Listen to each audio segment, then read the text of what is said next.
Hi friends, இன்றைக்கி Iceland இன்ஜினியரில் புதுசாக என்ன வந்திருக்குன்னு பார்த்தீங்கன்னா, இந்த வருஷம் மாடல் புது model Godrej 184 litre 3 star model.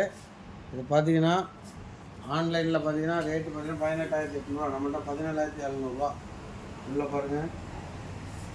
First class cooling. இது பார்த்துங்க, டிசைனை பாருங்கள் எப்படி இருக்குது. காட்ரேஜ் கம்பெனி ரொம்ப ஃபஸ்ட் கிளாஸாக இருக்கும். இதோடைய ரேட்டு 17,700 கொடுத்துருவோம். தமிழ்நாடு ஃபுல்லாக டெலிவரி இருக்குது. உடனே வந்து வாங்கிக்கணும்.